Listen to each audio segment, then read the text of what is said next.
He told me I had no jurisdiction, left the courtroom, and then amazingly was able to leave the building. I can't stand. I'm shackled like a criminal over a traffic citation. No, you're not here on a traffic citation. You're here on contempt. Are we having a contempt hearing, Your Honor? Well, I'm going to give you that opportunity. I'm going to advise you if you'd like it. Let me start by reading the relevant portions of the contempt. Before we jump into the courtroom, here's the situation. A routine traffic citation spiraled into something far more serious. A direct contempt of court charge that ultimately landed a man in jail. The defendant claims the court has no jurisdiction, insists the case belongs in federal court, and accuses the judge of bias. But the judge sees something very different. Repeated defiance, refusal to follow courtroom orders, and a disruption that forced jurors and witnesses to waste an entire day. So the big question becomes, where is the line between standing up for your rights and openly defying a court order? As you watch this unfold, pay close attention to the judge's explanation of contempt law, because by the end of this hearing, that explanation will lead to a 25-day jail sentence. Let's see how it all happened. Rule, Mr. Forenza. This is Rule 407. This is of the rules of civil procedure, but that same rule applies to criminal actions such as this one. I'll read the relevant sections. Subsection A1, disorderly or disruptive behavior, a breach of the peace, boisterous conduct, or violent disturbance toward the court, or conduct that unreasonably interrupts the due course of judicial proceedings, behavior that obstructs the administration of justice, disobedience or resistance by any person to or interference with any lawful writ, process, or order of the court, or any other act or omission designated as contempt by the statutes of these rules. This will be direct contempt, and I will cover that in a second, but the rule is contempt that direct contempt is contempt that the court has seen or heard and is so extreme that no warning is necessary, or that has been repeated despite the court's warning to desist. Subsection 4 defines punitive sanctions for contempt, which includes punishment by an unconditional fine, fixed sentence of imprisonment, or both, for a conduct that is found to be offensive to the authority and dignity of the court. Most notably is subsection B, as in boy, which says addresses direct contempt proceedings. When a direct contempt is committed, it may be punished summarily.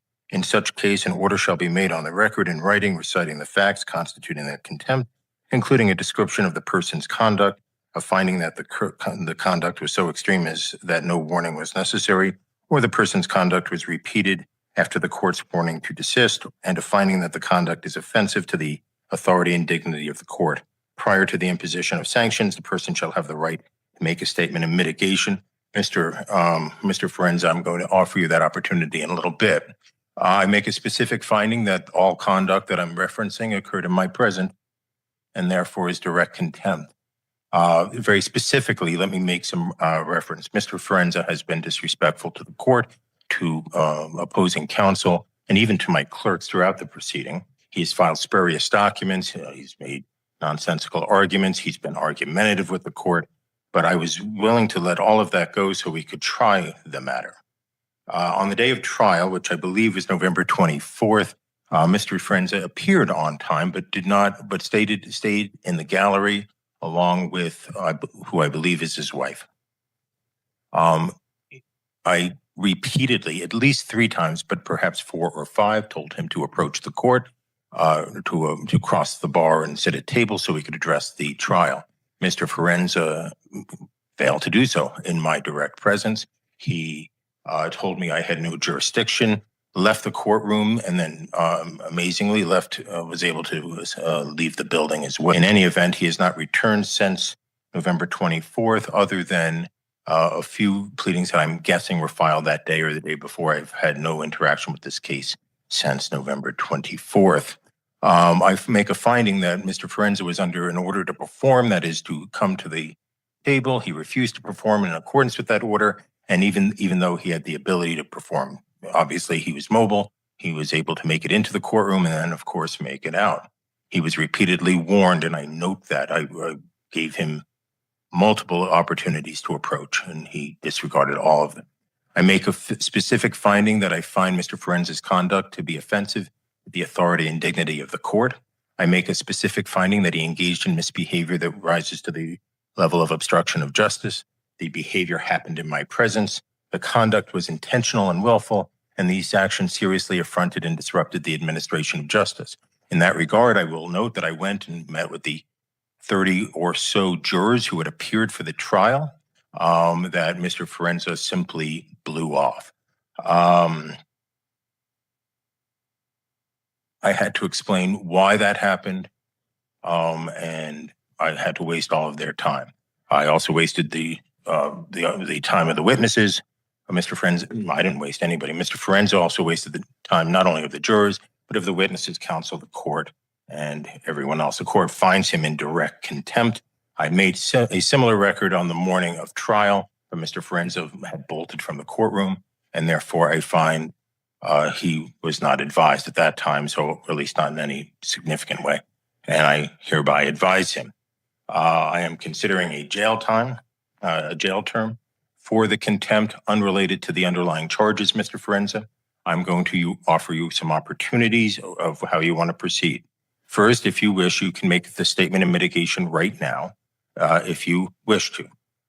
If you do not wish to, if you wish to consult with counsel, I will give you time to hire your own counsel, but you will remain in custody during the interim. I would even be open to the appointment of counsel if you believe you are indigent. In fact, I would appoint counsel if you are indigent. How would you like to proceed? And if you'd like a few moments to think about that, I'm fine with that. Is that the only option is how I like to proceed, or can I make a statement? Right. So I'm offering you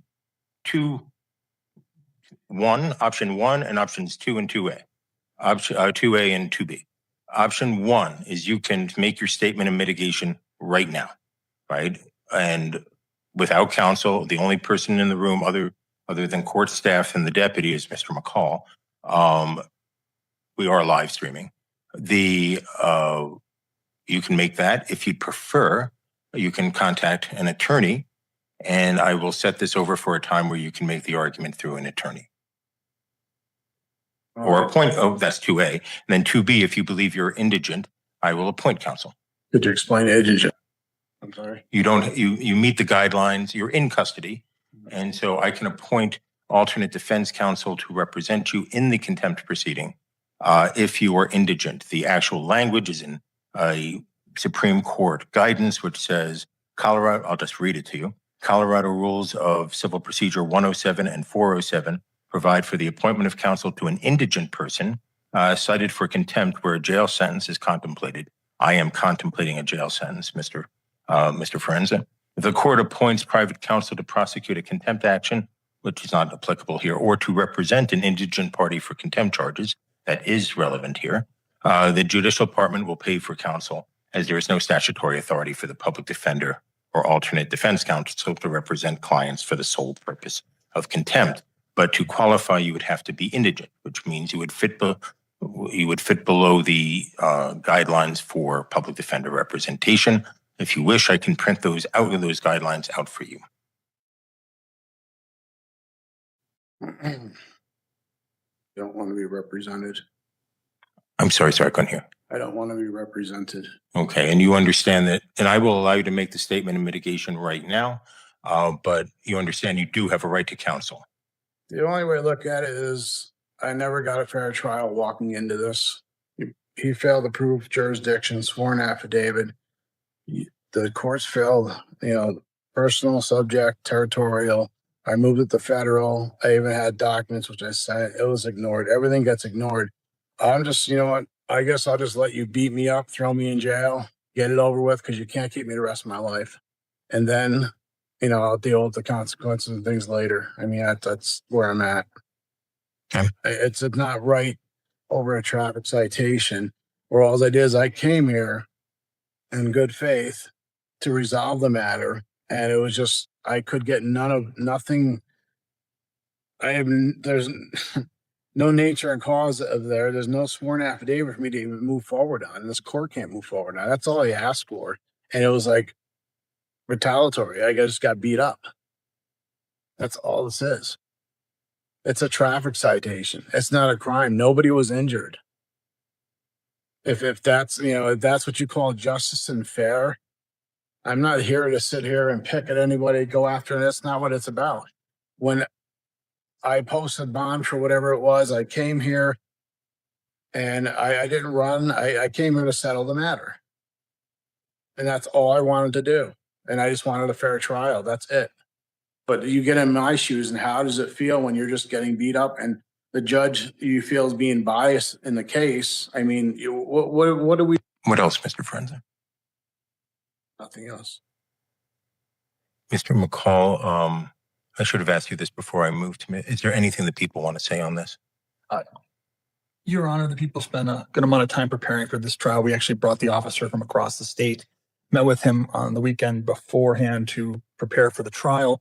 Officer Carnes was kindly enough, like I said, to drive on his own accord and his own expense to be here. He said he would come back for a retrial. He would request to be flown back, just given the type of the weather that it would be probably when we're done.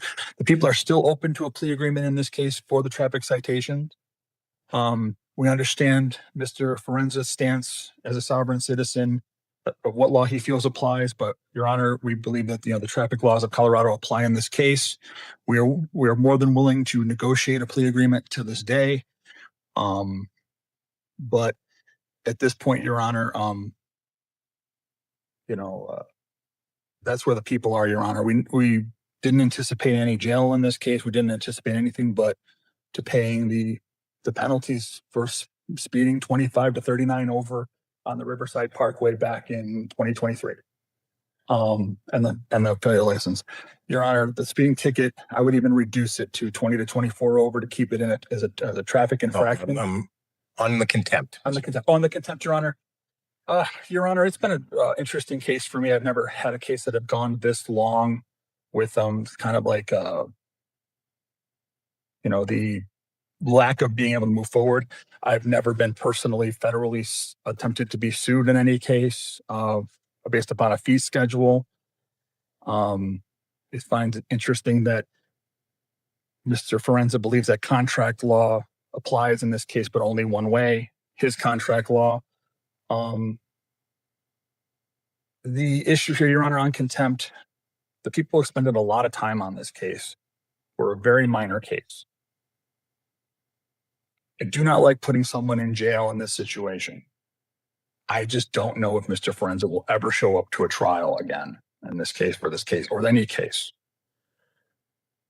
He's done, a day or so in jail. I'm not, anything else you want to say? No, Your Honor. The people are, that's all the people are going to say. Mr. Forenza, I meant to ask Mr. McCall to make that statement before your statement. I forgot. If you'd like to make a statement to address anything he said, I'm happy to hear more. Yes, I mean, I just object. I did, like I said, I came in good faith to settle the matter. And I tried. So it's not like I'm going to skip down to that. That's not what it was. Because if I did that, I would skip down. Now, I didn't do that. I came here to put the court on notice, let them know I was in federal jurisdiction. That's what I did. And I stood my ground for that. I have rights, and it's not about my contract. That's not what it is. And him for saying it's contract, and that makes it a commercial matter. So I'm here to settle the matter, set off and discharge. And as a secured party creditor, I have a right to do that.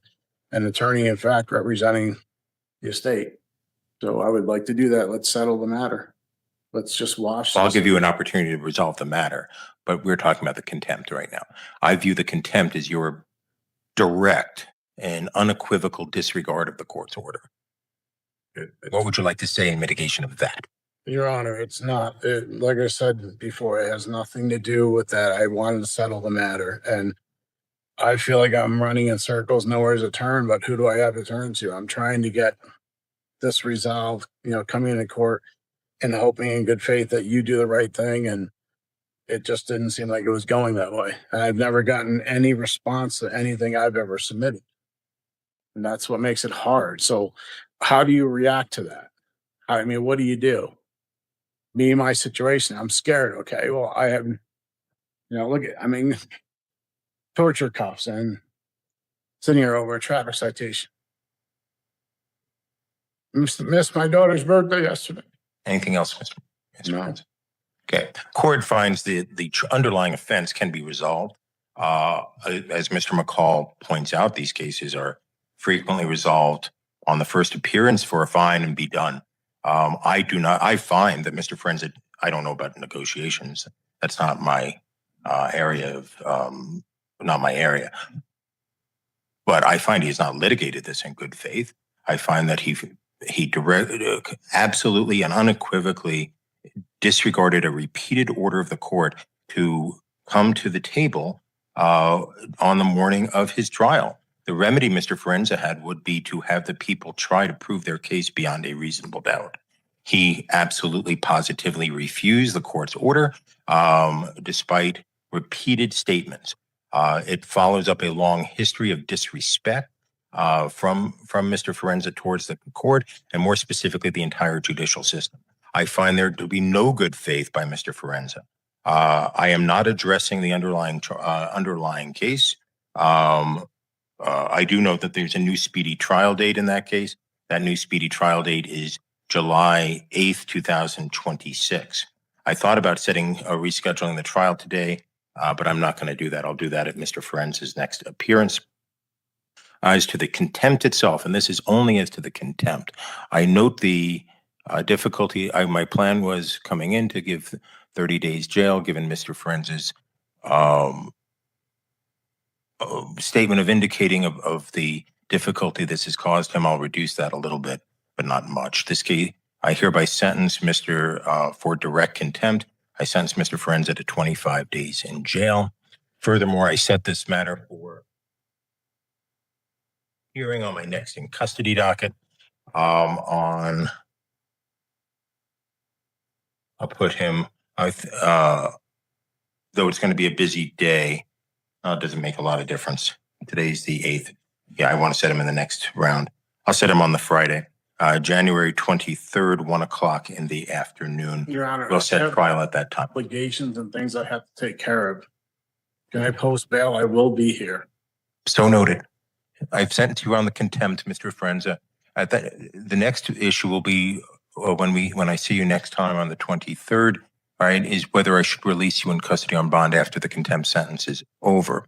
There is a presumption that that you get a personal recognizance bond on a case like this for the underlying case, but that is overcome. And let me read you the language,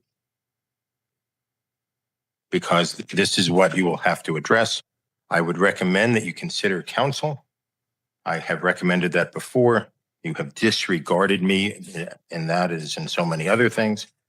The specific provision that is of concern to me, again, there's a presumptive personal recognizance bond.